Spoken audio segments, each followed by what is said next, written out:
청취자 여러분 안녕하세요. 오늘은 법원에서 실제 사용하는 공식 문서죠. 개인 파산 사건의 제1의 채권자 집회 보고서라는 자료를 좀 자세히 들여다볼까 합니다. 특정 개인의 파산 절차 기록인데요. 물론 모든 개인정보, 이름이나 사건 번호 같은 것들은 당연히 익명으로 처리했습니다. 네, 안녕하세요. 이 보고서가 사실 파산 관제인, 그러니까 법원이 선임한 전문가가 채무자 상황을 아주 꼼꼼하게 조사해서 법원에 딱 제출하는 핵심 문서거든요. 아, 그렇군요. 네. 뭐 재산은 얼마나 있는지, 빚은 왜 이렇게 지게 됐는지, 그래서 이 파산 절차를 계속하는 게 의미가 있는지, 뭐 이런 것들이요. 그리고 마지막으로 정말 중요한 이 사람의 빚을 법적으로 탕감해 주는 게 맞는지, 거기에 대한 전문가 의견까지 딱 담겨 있습니다. 와, 정말 많은 내용이 담겨 있네요. 그럼 그 보고서 속으로 한번 들어가 보죠. 우선 채무자분은 어떤 분이신가요? 네, 보고서를 보면요. 이분은 이제 51세 남성분이시고요. 대학교는 중퇴하셨고 현재는 직업이 없는 상태입니다. 아, 현재 무직 상태시군요. 네. 그리고 주거 이력을 보면 2014년부터 쭉 서울 강남 쪽에서 주로 월세로 임차해서 사셨더라고요.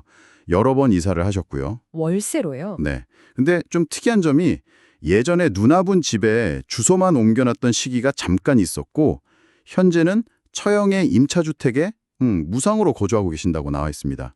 무상고지요? 그런 부분도 파산 절차에서 좀 중요하게 보나요? 네, 그럼요. 당연히 고려됩니다. 이게 뭐랄까, 무상거주라도 일단 주거의 안정성 문제도 있고 또 혹시 숨겨진 다른 지원이라든지 다른 재산 관계가 얽혀 있는 건 아닌지 파산 관제인이 면밀히 확인하게 됩니다. 그렇군요. 가족 관계는 어떻게 되나요? 네, 가족 관계를 보면 부모님 계시고 아내분 그리고 따님 한 분 있으신데요.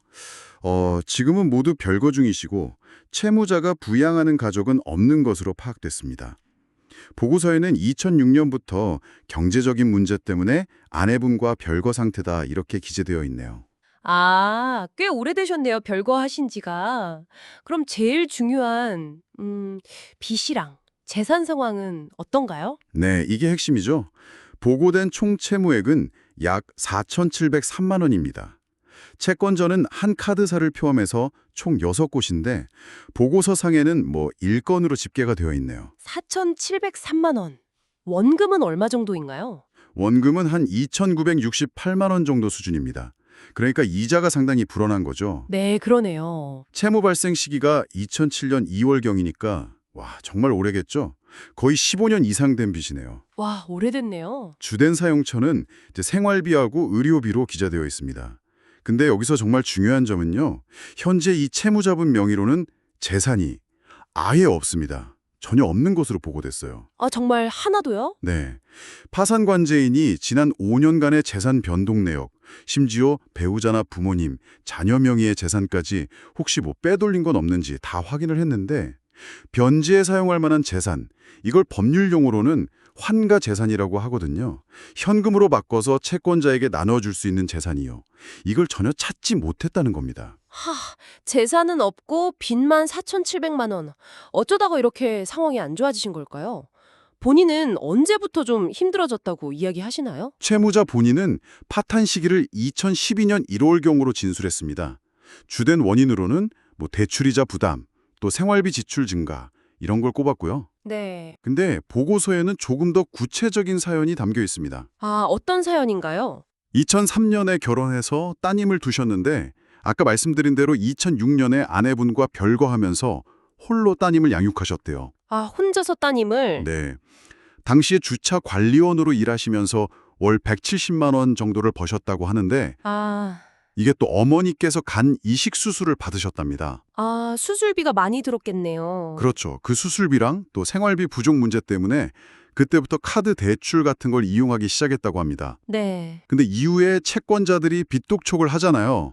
그 추심이 직장까지 막 이어지면서 결국 그 주차 관리원 일도 그만두게 되셨고 그 뒤로는 이제 건설 현장 같은 데서 일용직으로 일하면서 어떻게든 버텨보려고 하셨지만 결국은 감당하기 어려운 수준이 되어서 파산 신청을 하게 되신 거죠. 아, 진짜 안타깝네요. 그 어머니 수술비 같은 정말 예상치 못한 큰 지출이 어떻게 보면 방아쇠가 된 셈이네요. 맞습니다.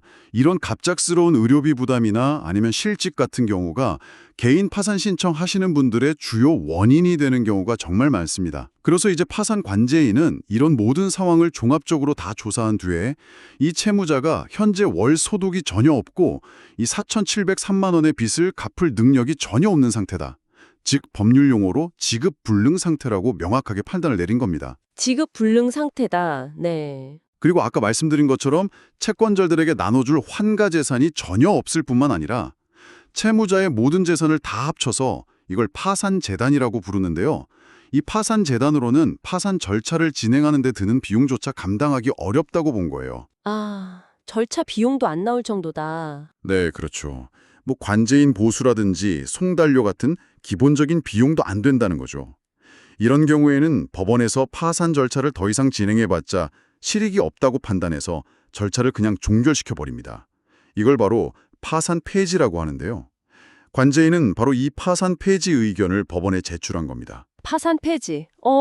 그럼 그냥 절차가 끝나버리는 건가요? 그럼 빚은요? 빚은 어떻게 되는 거예요? 그거 아주 중요한 질문이십니다. 파산 폐지는 말 그대로 파산 절차를 종료한다는 뜻이지 빚 자체가 자동으로 사라지는 건 아니에요. 아, 그런가요? 네. 빚으로부터 법적으로 완전히 해방되려면 이 파산 폐지와는 별도로 법원으로부터 면책 결정을 받아야 합니다. 그러니까 채무 변제의 책임을 면제해 준다 이런 결정이 따로 필요한 거죠. 아하, 폐지랑 면책은 또 다른 거군요. 그럼 이분은 면책을 받을 가능성은 있는 건가요? 네. 파산 관제인의 의견은 그렇다 쪽입니다. 관제인이 조사한 결과로는 이 채무자가 뭐 재산을 일부러 숨기거나 아니면 뭐 거짓으로 진술하거나 하는 법에서 정해놓은 면책 불허가 사유들이 있거든요. 거기에 해당하지 않는다고 판단했습니다.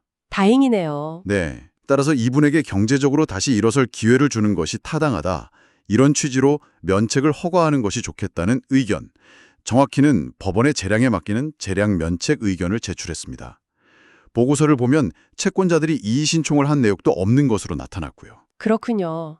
와, 오늘 정말 한 개인의 참 힘겨웠을 삶의 단면하고 또 복잡한 법적 구제 절차가 어떻게 진행되는지 구체적으로 들여다본 시간이었던 것 같습니다. 결국 생활고에다가 가족 의료비 부담까지 겹치면서 파산 신청으로 이어지게 된 참 안타까운 이야기네요. 네, 그렇죠. 이 보고서 내용대로라면 아마 절차는 파산 폐지로 종결될 가능성이 매우 높고요. 동시에 면책 불허가 사유도 특별히 발견되지 않았기 때문에 아마 면책 결정까지 받아서 빚 부담에서 완전히 벗어나서 새로운 출발을 할 기회를 얻게 되실 것으로 보입니다. 청취자 여러분께서는 어떻게 들으셨나요? 이 개인 파산 제도라는 것이 분명 재정적 위기에 몰린 분들에게는 마지막 탈출구이자 사회 안전망이 될 수 있습니다. 하지만 오늘 저희가 살펴본 이 사례처럼 그 파산 절차에 이르기까지 한 개인이 감당해야 했을 그 삶의 무게를 생각해보면 글쎄요, 과연 우리 사회의 안전망이 충분한가 하는 생각도 들고요. 또 이 제도가 정말 꼭 필요한 분들에게 제대로 잘 작동하고 있는 건지 한번 돌아보게 되는 것 같습니다.